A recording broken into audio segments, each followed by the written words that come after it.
Welcome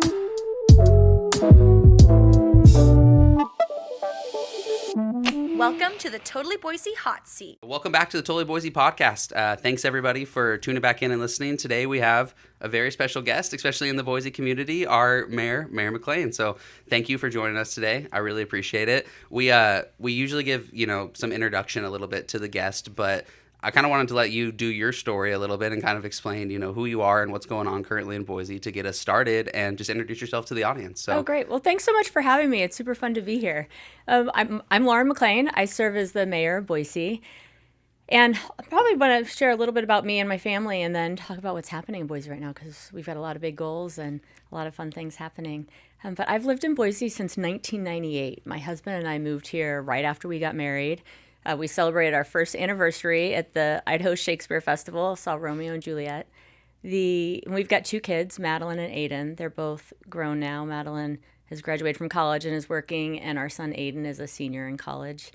They grew up here, running around, enjoying the foothills and the river and everything Boise has to offer. And our experience here, the community that Scott and I found in our 20s, and the safe neighborhoods that our kids got to run around and play in. This really special place we call home, and the kind of childhood it offered my kids and my family really drives the work we do at the city of Boise to make sure that every kid can walk safely to a park within 10 minutes, that we've got homes that people that work in Boise can afford to live in, so that every family can build that life that Scott and I were blessed to build at such a young age.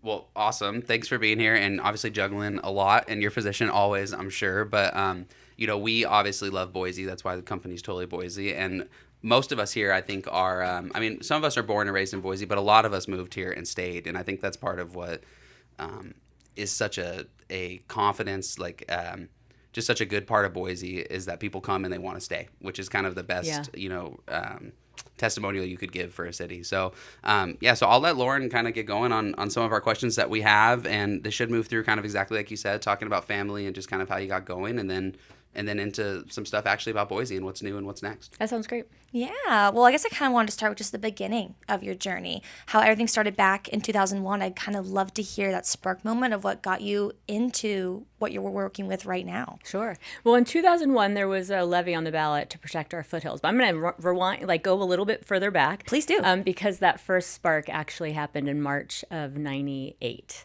My husband and I met in high school, got married as soon as I graduated from college. He had an extra year, so we were in Rochester, New York for him to finish out school, but got married before that last year. And we'd planned on heading west and thought we knew where we were headed, and then got a call from Micron here in Boise, and Scott had a job interview. So we're like, we were 22, 23. We're like, free trip, let's go. Not thinking we'd actually move here. And while Scott was off interviewing, as we landed, looking out the windows, it looked so beautiful. And I just got really curious about the place. And as Scott was off interviewing, I threw on my running shoes and just kind of wound my way up into the foothills. There weren't a lot of trails back then, but fell in love with Boise and knew that this is where I wanted to be. And he came back from his interview, and I kind of forgot he had an interview, and just kept talking about how amazing this place was. I couldn't believe that this place, and we had to live here. And so that was really the spark. We moved here 3 months later, and I didn't know what I was doing, right? Because it was such a last minute decision to come here instead. So I enrolled at Boise State as a graduate student, and then got involved in the community as a volunteer on different elections, and kind of wanting to get engaged in this city that just pulled me in.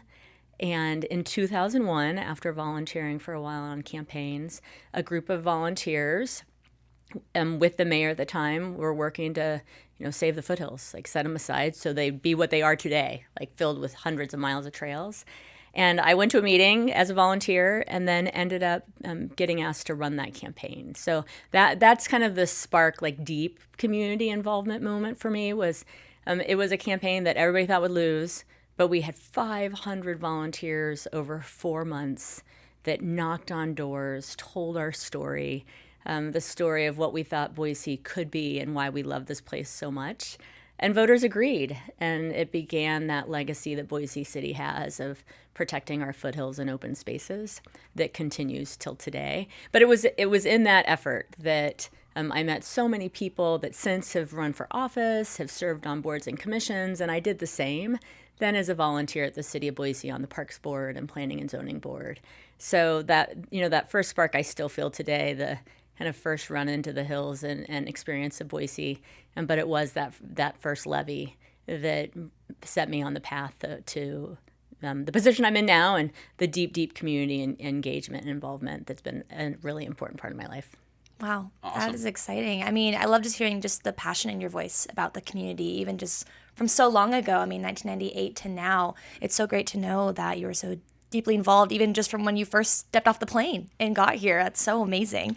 But I think a big part of that, too, is, like you said, going through all those different committees and now to the mayor's office. What kind of drove you to want to go all the way through that course? Yeah, when I decided to run for mayor, it was a tough decision because it was taking on a different role.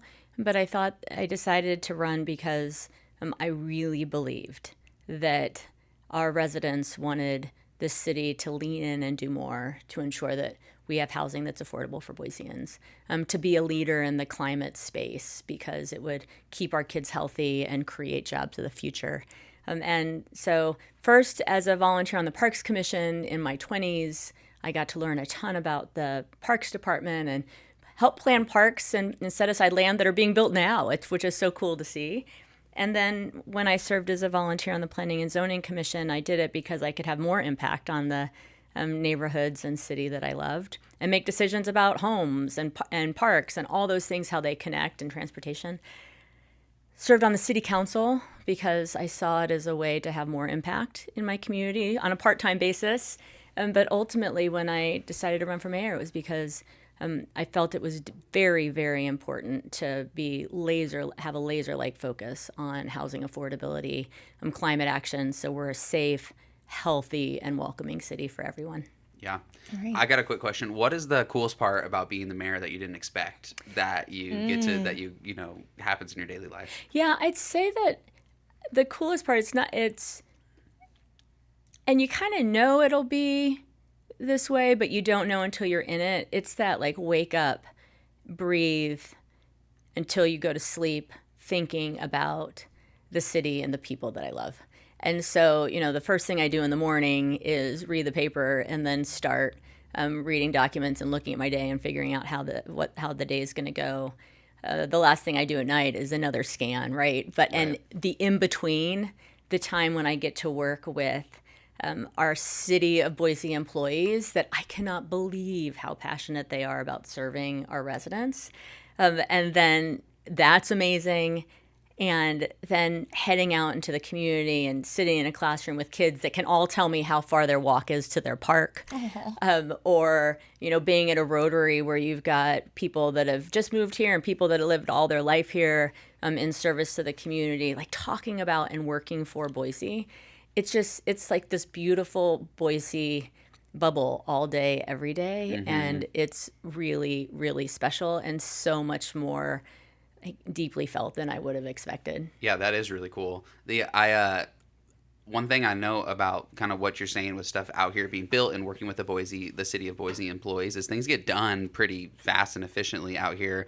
I want to talk about the new clubhouse at Warm Springs because I'm a golfer. What a beautiful place that is. I mean, I used to bike that every day, but being out there now that it's built, it's such a big upgrade, and that's a city-owned course, correct? It is, and and we did it so fast. Yeah, incredible. Yeah. So I love that you called that out. We do. So the Parks Department has 2 golf courses that are public courses, great programming. And for years, we knew and we'd heard from the community that they'd like to see something more than a trailer at Warm Springs. Yeah. And in fact, when I was on the city council, there was this amazing group of women, this group of golfing women at Warm Springs were like, we got to do this, we got to do this. And we knew we needed to, but funding was an issue. Mm-hmm. This is a great example, though, of Boise at its best. A resident came forward and said, look, I want to help you. An anonymous donor said, I've got X. Do you think you can make this happen? And we said, "Oh my goodness, we're going to figure this out," because it was a window of opportunity where we suddenly had a funding partner that wanted to be a part of this solution and help us do it. And then the City Boise team got super creative on how we could fund it immediately. And we did it actually with like loans against other parks facilities and stuff, all internally. So we had the cash to build it. Nice. And Wow. now we can pay it back really quickly. Yeah. But it got built on time and on budget and like so quickly because a Boisean said, "I want to help you." And we said, "Okay, we've got a partner. We're going to get this done." And it is. That I'd is encourage awesome. everybody to go check it out because it's not just for golfers. Yeah, no, There's it's breakfast, awesome. so it's like Yeah. another breakfast diner addition to the city, and it's all really well priced. There's lunch, there's a bar. I've gone out there and just sat and relaxed and looked at the beautiful view. You can see the green and the foothills and the trees along the river, and watch people golfing. I don't golf, but it's a great place to be, and it just love it's like Boise partnership. Getting things done in a microcosm right there. Yeah. Along the Greenbelt, anybody can stop and take advantage of this great new spot. Yeah, that's a great story, and it's a great course, great clubhouse. It's as a golfer, the city ran courses are beautiful and they're great courses. So That's what Scott all and you I can say ask, we're going right? to learn. We're going to go learn how to golf. Golf is It's on our list of things we want to do. Once it gets you, it doesn't let you go. So be careful. Don't worry about that. I Takes a feel lot you. of time. Yeah.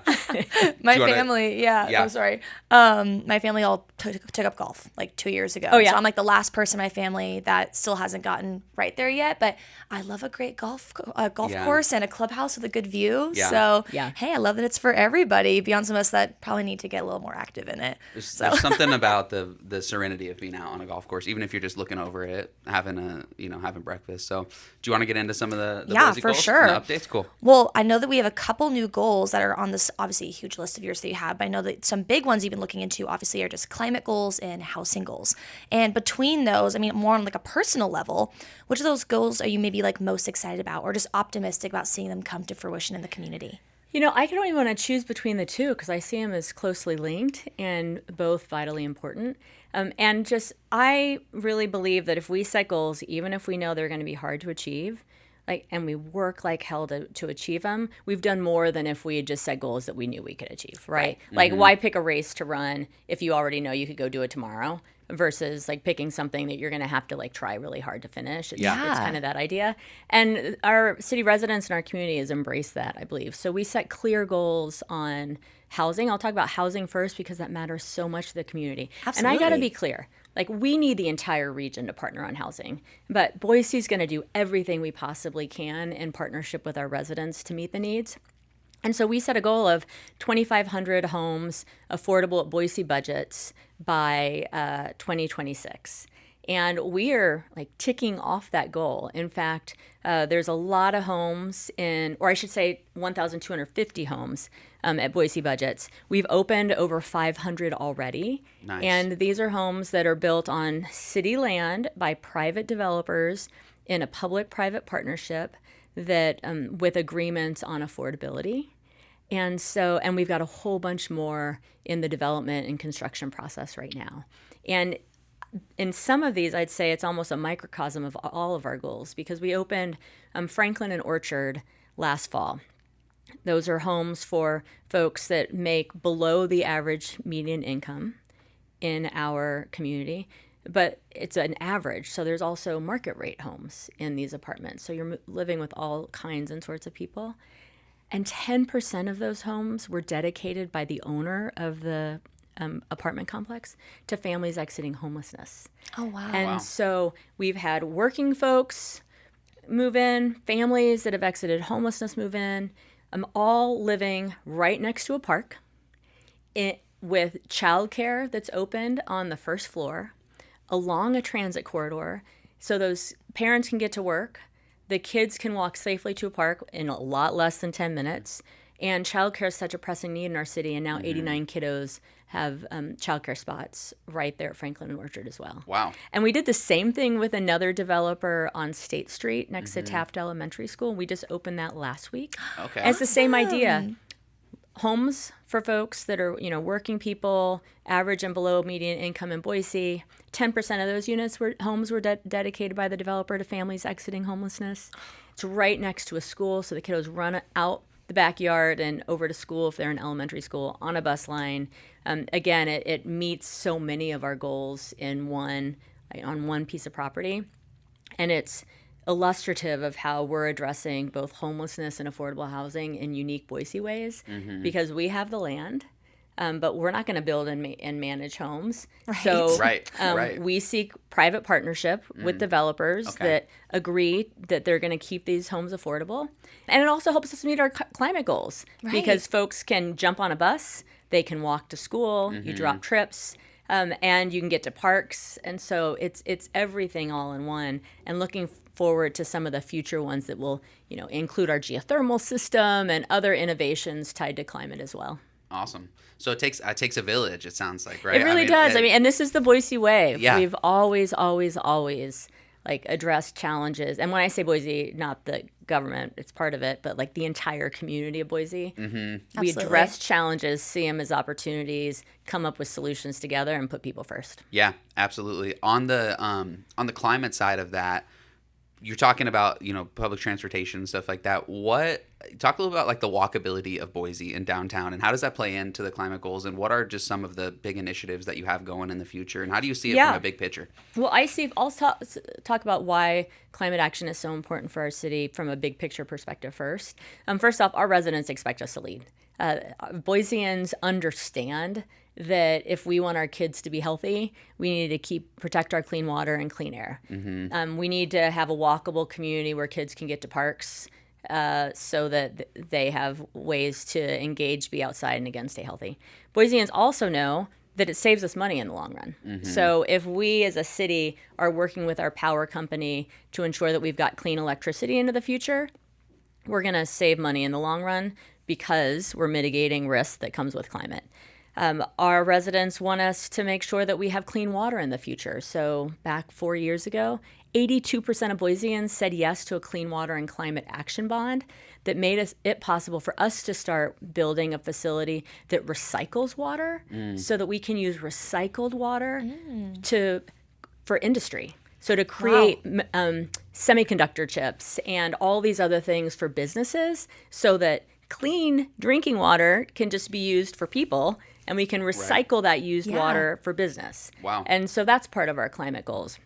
There are basic things like we want to double our tree canopy, because when you have shade in a community, there's a couple things that happen. One, people are more likely to be outside, so then you get to know each other. And kids, when they're walking through those neighborhoods to get safely to a park, have eyes on the street, so they're even safer. Right. It cools our neighborhoods, which means residents can save money on their cooling bills in the summer because everything's a little cooler. We are looking at how we make sure that we've got parks, pathways, and open space throughout the city. I'm going to touch again on our 10-minute walk to a park or pathway goal, because it guides where we're buying parks, and so many of those pieces of land we're buying are in West Boise and Southwest Boise, because we know where kids can't walk to a park safely within 10 minutes, so that's going to guide it. But that gets more open spaces where you can have trees, cool things down. Right. Also get kids outside, keep them healthy. And we sit on top of the largest geothermal system in the country, and that the city of Boise operates right downtown. Wow. And that also, it's clean heat. So it's Yeah. another climate goal. It creates great opportunity for businesses. In fact, 90 buildings downtown are heated with our geothermal system, and there's 17 buildings on the waiting list. It creates an opportunity for innovation as we think about how we use that for cooling in the future, so jobs and innovation. It also meets our climate goals because it's clean heat and it's affordable heat in the long run, so it saves people money. So all of this, I think, is really connected. And now we're looking at, in fact, we're the finalists for $1 million prize from the Bloomberg Foundation. We're looking at how we can extend our geothermal system to affordable housing and heat multifamily housing and build in affordable ways individuals with geothermal heat. Wow. And then we'll also look at how we use that to cool in the future as well. And so if we win this prize, we'll get to extend the system and kind of innovate around clean heat and affordable housing over on Lusk Street across from Boise State. Wow, that's awesome. Boise's really kind of developed the label of an innovative city, and Boise State as an innovative college, I think, in the last 5 to 10 years. But what you're saying, I don't think a lot of people know about all that. That's some pretty cool stuff and so is the city leading a lot of those initiatives? All of those things I just mentioned, the city's involved with. However, we couldn't do it without partners. Yeah. So when we look at our clean electricity goals, Idaho Power has committed to be a partner. Right. And we just negotiated the first power purchase agreement, which means we have a guaranteed price for electricity Wow. that is powering the Boise airport and our water treatment facilities, our water renewal facilities, with 100% clean electricity and solar that they built. Wow. To do the housing, it's the developers that are working with us. It's our geothermal system, but in partnership with the developers. Even in planting the trees, it's residents that have signed up to be tree captains and a local nonprofit, the Treasure Valley Canopy Network, that helps make this happen. It's a city goal in partnership with nonprofits and individuals. So in all of these things, yes, the city's involved, but we could not do it without the deep desire of Boiseans to be partners in all of this work. Yeah, that is awesome. Absolutely. That really speaks to the community, just how involved everybody is on it. Yeah. Yeah. Well, one of my favorite things that you're working right now is that idea of every child should be within 10 minutes of a park. I think that is incredible, especially this is a growing economy. A lot of young families are starting here, moving here from out of state. I just out of curiosity, how many of those parks are currently kind of coming to fruition, or how many are planned for this upcoming year? Yes, the 10-minute walk to a park goal is one of my favorites. And, I think about it from my kid's perspective. Like Aiden, when he was little, he could run out the door, and I had no doubt that he would be able and would make it to a park in a safe way. We had, lots of shade trees, people on their front porches, eyes on the street. But he could get there in less than 10 minutes, and I'd let him run out. And I want every kid to be able to do that because it's so joyful to just hear the "bye, mom," door slammed, and he's gone. Right. And Boiseans love our parks, and I want every kiddo to be able to do that, and every mom and dad to feel that this works okay. So we set this goal and have done heat maps and know where people can't do this yet. And it's guiding where we acquire property for parks in the future. Right now, 74% of Boiseans will be able to walk safely to a park once everything's developed with the land we've acquired. And that means 26% of our residents can't. And that's guiding where we're buying pieces of land for parks in the future. Parks and pathways, I should say. Because if you can get to a pathway within 10 minutes, then you're in open space outdoors. That'll lead you to a park somewhere. Right. But it's something that is the community is really latched onto. I hear about it often. I am intent on ensuring that we've hit 100% while I am mayor. Because every kid deserves this. Every family deserves this. And kids know where their parks are. I was at Longfellow School a couple weeks ago with third graders, and I mentioned this goal, and it almost derailed the whole conversation because then every child wanted to tell me how long it took to get to a park from their house, and they all knew. Wow. I was fascinated. One kid was like, "It's around the corner." Another kid was like, "It's definitely more than 10 minutes. I have to get in a car." My Nana says it's 11 minutes. Everybody knew, and then they all started naming the parks that they go to and the parks that they like the most that aren't in their neighborhoods. And so it told me once again how important this is for our families. Yes. Because they're great places for families to go, for kids to go and play, for you to meet your neighbors. And it does and will guide the work that we do to make sure that there's parks and pathways for everyone. That's awesome. I really like, and I think probably a lot of the residents appreciate. It's a very actionable and trackable goal. A lot of times from different cities and stuff, you hear goals that they sound nice, right? But they're either politics or marketing speak. That's super actionable. You guys have the percentages of where you're at, where you want to go, and that is pretty fulfilling and pretty awesome, I think. Yeah. And I agree. Like when you brought up parks, I was gonna bring up parks. I was I know the park right by my house. I know all the ones I drive by. What if you have one? I know you don't have to. Do you have a favorite park in Boise? Do you have one that you love to go to? Oh, I have different parks for different reasons. And as mayor, my list of favorite parks has definitely expanded. Yeah, I'm because sure. I visited them all. Yeah. The slide at Franklin Park is so fun.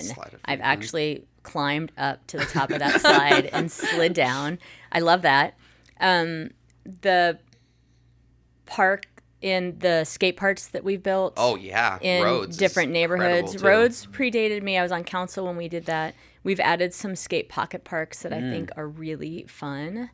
And I spend so much of my time running in the foothills that that's where, like, if I'm going to go somewhere, I tend to just grab my dog and head up into the hills. Yeah. But if Scott and I are to go sit and have a picnic at a park, I really do. There's a little pocket park around the corner from our house. I mean, it's where like one house used to be. It's such a tiny park.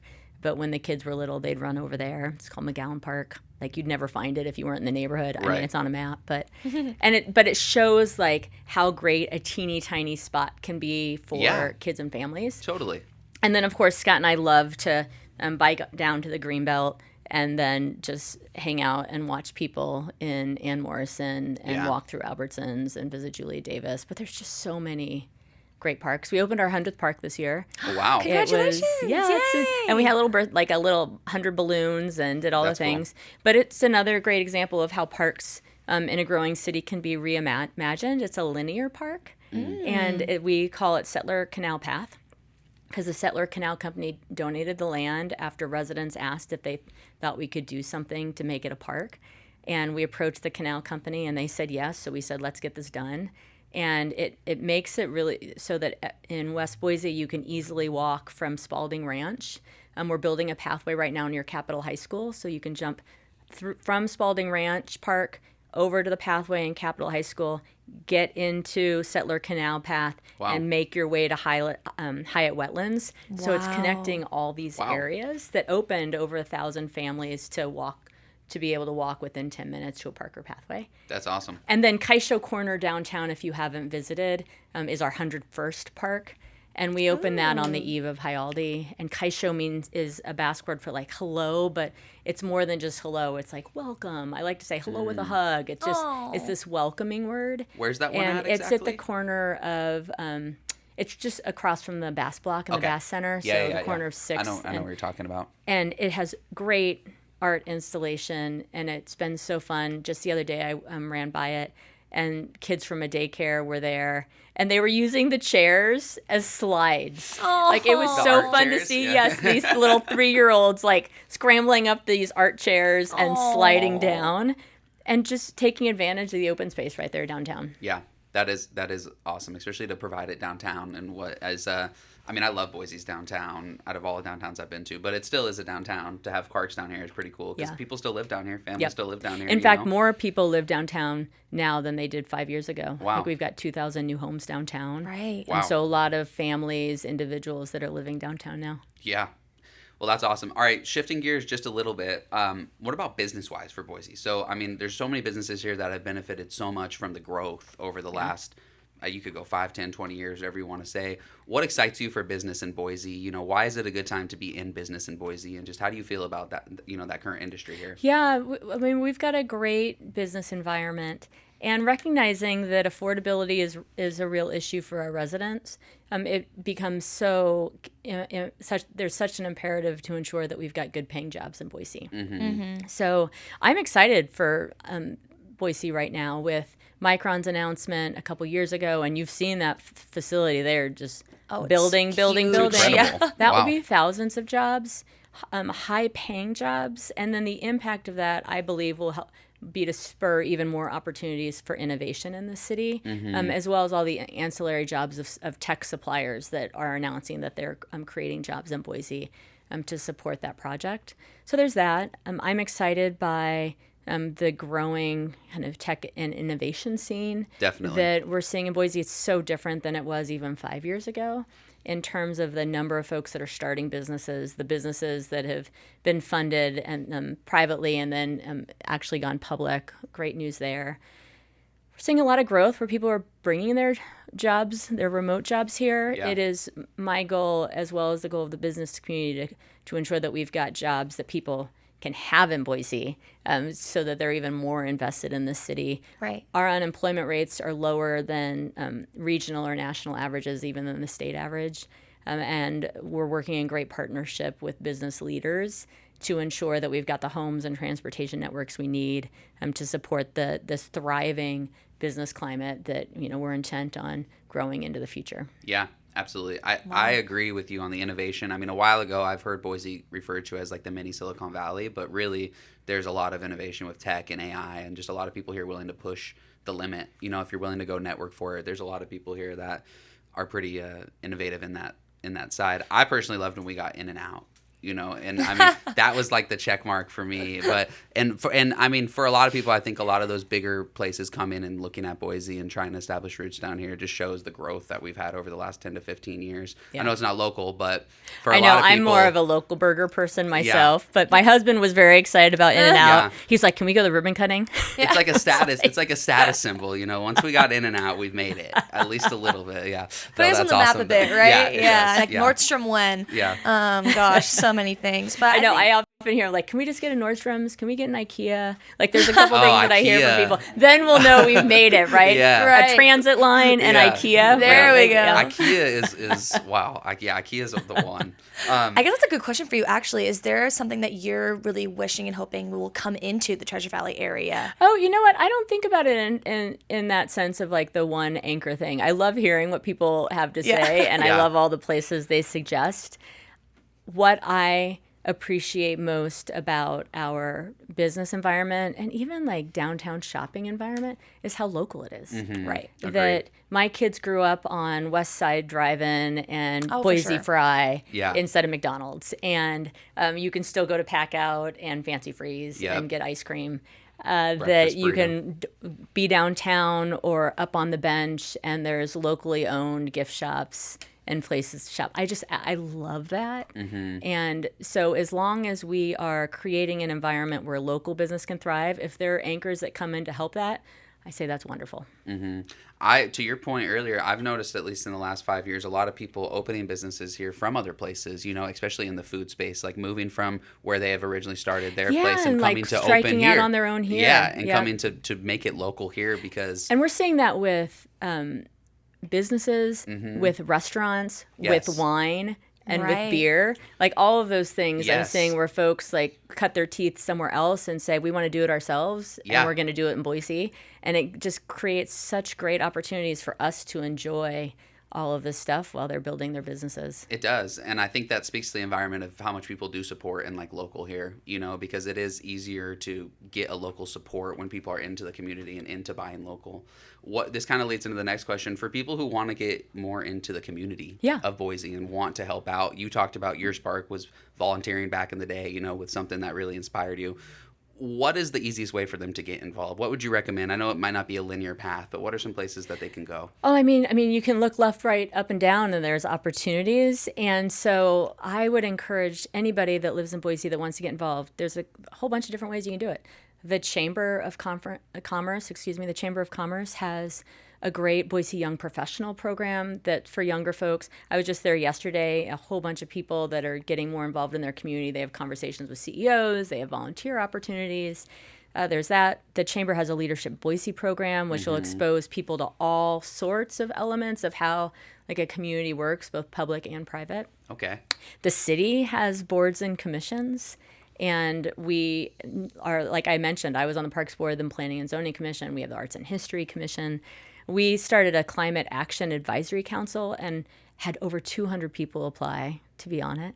So this was shocking and exciting all at once. It demonstrated again how much Boiseans love volunteering. Mm-hmm. There's nonprofits, of course, in the service space of working with families exiting homelessness, working with kids. There are conservation groups, and there's political campaigns. Right now, we've got an open space ballot measure on the ballot to do what we did in 2001 and again in 2015. If Boise says yes again, we'll be able to protect even more foothills. We'll add more parks and pathways. But there are folks volunteering a couple days a week. I'm knocking on doors, talking to their neighbors about this levy campaign through Conservation Voters. So there are so many ways that somebody can get involved in their neighborhood associations and their schools. I think what makes Boise so special is that people like to do it. Mm-hmm. And for somebody new, it can be intimidating or kind of scary to pick up the phone and say, hey, I want to do this, or just show up for the first time. But my sense of things, both from my own experience and then hearing from residents, is that we welcome you in. You are welcome. We are so glad you're here. So I encourage anyone to show up at a thing that looks interesting to them. They will find fast and ready friends and have an impact on this city that really gives them such a richer and deeper life than even their giving to the city, right? It's a Yeah. way that we create community and connection as we continue to grow. That is awesome. Yeah, I completely agree as far as getting involved. Kind of going on what you said, do you want to talk a little bit more about the open space levy? Yeah. Just kind of what that is and what's going on with that? This year, on November 4th, Boiseans have the opportunity to vote yes on a levy that, if it passes, would allow us to continue to protect our foothills and open space, increase access to pathways through the city, increase access to parks, and make sure that we're kind of mitigating the impacts and protecting our community from the impacts of wildfire. It would raise about $11 million, which is $40 a year for the average homeowner in the city of Boise, and follows the legacy of this city that first did it in 2001, then in 2014, of raising money to protect foothills and open space. And so far the city has had, because Boise said yes, $20 million. Wow. And we have now property and access valued at over $40 million that residents will enjoy forever. So when you look up in those foothills and you see that they're open in ways that are so unlike other cities, it is because of past levies. We have over 200 miles of trails that families enjoy. And this levy on November 4th gives us the opportunity and Boiseans the chance to say yes again, to continue this good work, to ensure that as we grow, we continue to have more and more opportunities for our families to get outside. And just to be clear for everybody listening, the open space clean water levy that's on the ballot is only for 2 years. Okay. So that's $40 for the average household for just 2 years. Awesome. And that raises $11 million that allows us to continue the legacy of Boiseans before us that said yes twice to $20 million total. And now we've got over $40 million worth of parks and open space set aside with that money. And we are going to do it again and continue to build on this legacy of protecting places for our kids and grandkids. Wow, that's Awesome. incredible. Awesome. Is there anything else on November 4th that you would really like to talk about? Yeah, I mean, we've got city elections, and Right. so this is interesting because it's the first time that the city of Boise has own districts. Okay. So we had districts when I ran 2 years ago, but every seat was up because it was a new law from the legislature that said you have to have districts in Boise races. So this year, only 3 seats are up. So the people that live in 3 districts can go and vote on their city council members. So Jordan Morales is unopposed in Southeast Boise. He's up for election. Jimmy Halliburton is running. He has a couple of opponents. And then our council president, Colin Nash, is running, and he has a couple of opponents. So Boiseans have the chance to go vote for these council seats. These are members that are very, very focused on affordable housing, parks, climate, have really delivered, and they're very involved in the community. But then all of Boise can show up and vote for the levy. Yeah. Okay. How So I can would we get encourage out? all residents to show up and vote. And on how to vote, Yes. on election day, you go vote where you would normally vote on at any other election, but you can also start to early vote. Oh. So if you want to vote early, you can come on down to City Hall. Nice. And if you head in to vote, so you can live anywhere in Boise and actually anywhere in Ada County and vote at City Hall. If you're there and you want to say hi, I love it when people are downstairs voting and then pop up to my office. If I happen to be there, I'll run out and say hi. Would love to see folks after they voted. That's Cool. great to know. Awesome.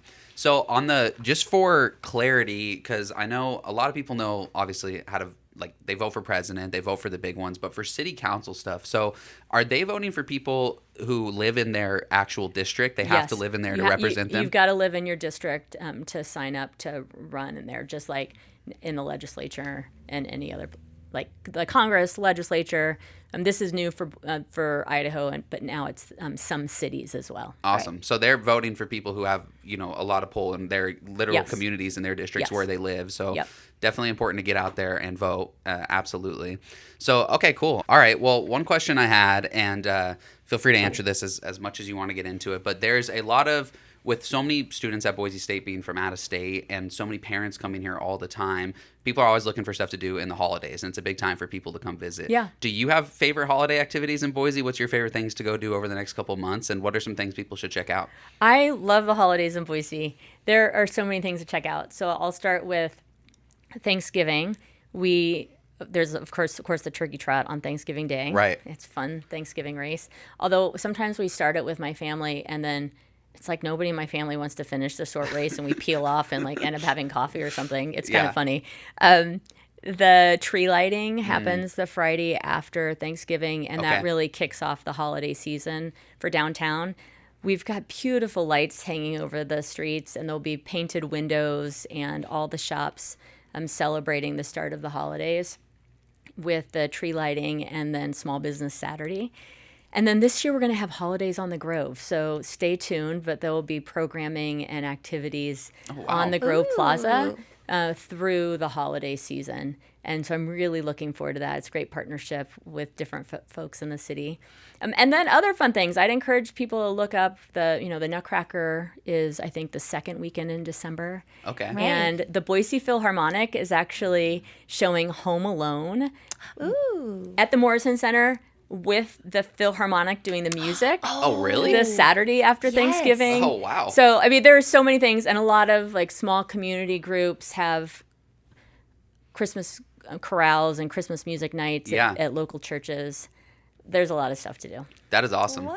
And then, of course, we're all trying to guess when we get to start skiing at Bogus, because that's when, then it feels like winter and the holidays have really started. Yeah. Well, now it's been how long is it going to go on into the Right, next and how year? long, That's right? the Like how many question. months of the year can we ski this year? Yeah. Well, yeah, and I love the Egyptian when they play the old school Christmas movies throughout the holidays, going to see some of the old Nightmare on Elm Street and stuff. It is a great place to do the holidays is Boise. There's nothing like it. Yeah. Being downtown and walking around and just enjoying the vibes, honestly, of the city. Yeah. Yep.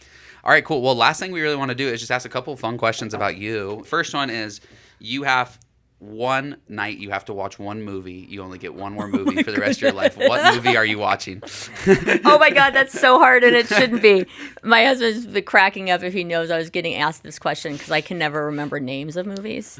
In fact, just the other day I was like, I watched this great movie on the airplane. He's like, what was it?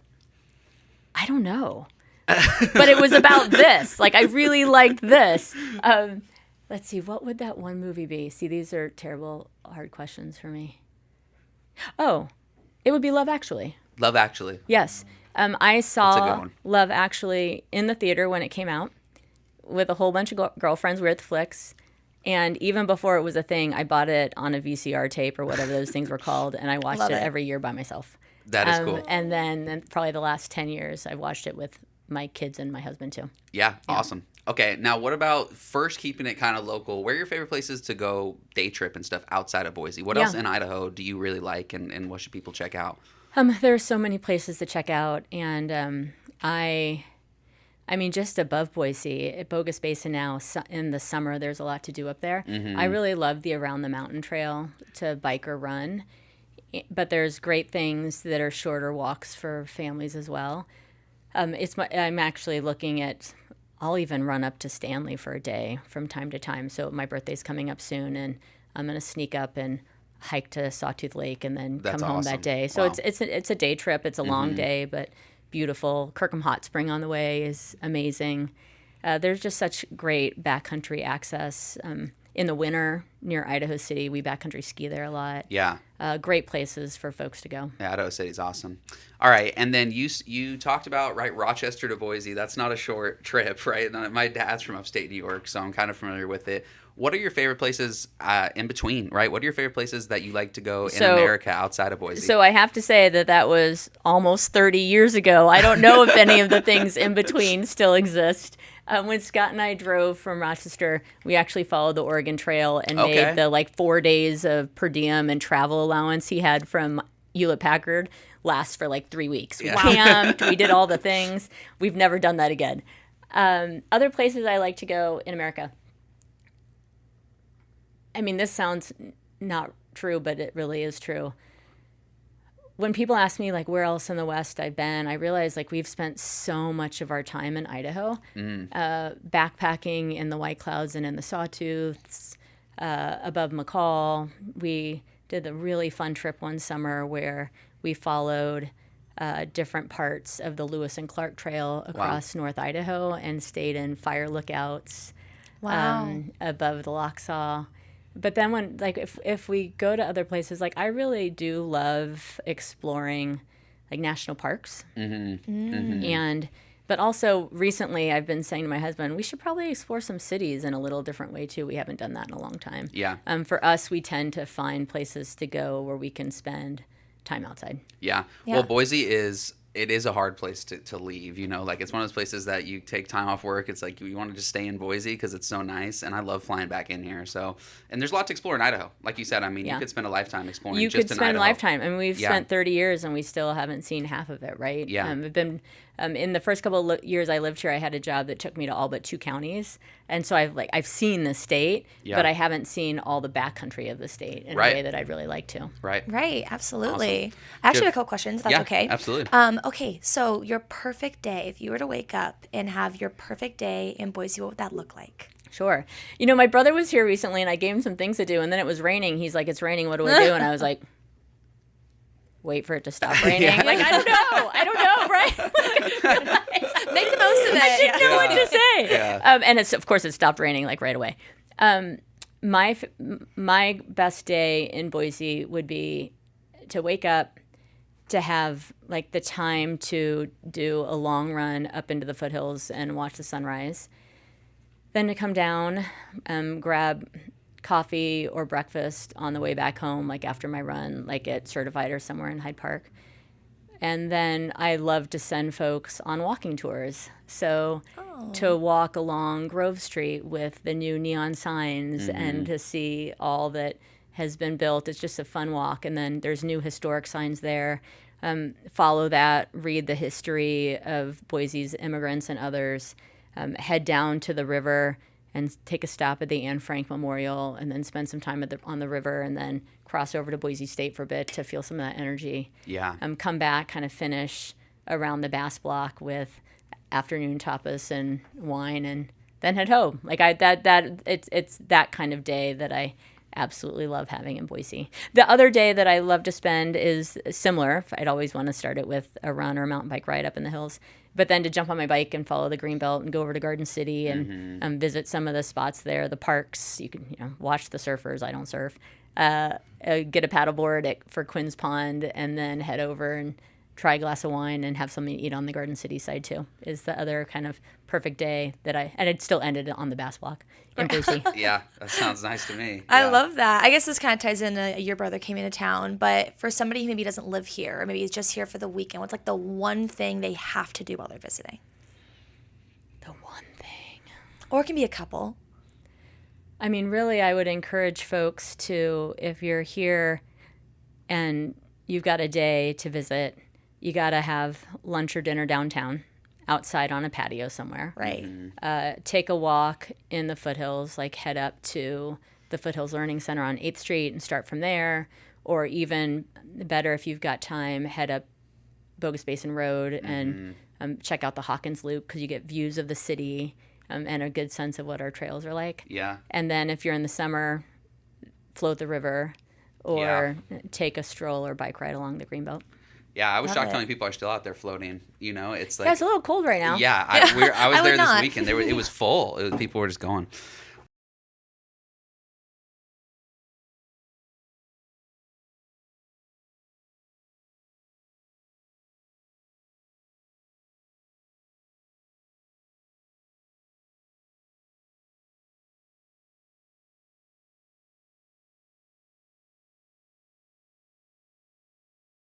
So obviously you are a huge advocate for the trails. Do you have a favorite one in the foothills you like to run on? People ask me that.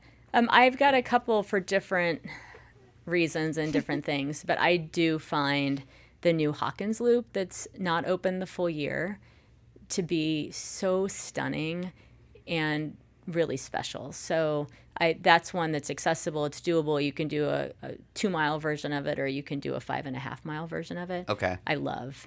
My all-time favorite is the Daniels Creek area.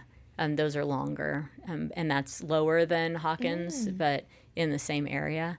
But those are two really special places. But on a daily, weekly basis, Heroes Trail that opened just a year and a half ago is so cool. It starts at the VA and it just goes Okay. into the military reserve, and Love that. a quick, a easy cool walk place. with gorgeous views of downtown. And when the balsam root are out, I love going there because you see the Capitol, you see the downtown buildings, these hills, and then all these flowers. It's really pretty neat. Wow. That is awesome. Heroes. Heroes Drive. Heroes. Cool. I'll have to check it out. All right. Awesome. Well, thank you so much for coming in and spending some time with us. Really appreciate it. Is there anything else you wanted to touch on or cover? Or Hey, I really appreciate the time and to get to talk about my favorite thing, which is talk about Boise. yeah. Absolutely. And look forward to seeing people out in downtown, in our neighborhoods, Yeah. on the greenbelt, in the trails. Don't hesitate to say hi if you see me out there. Cool. Well, thank you, Mayor McLean. Appreciate it. And as everybody should know after listening to this, November 4th is a big day for Boise. So make sure you guys get out there and show up. So cool. Thanks so much, everybody.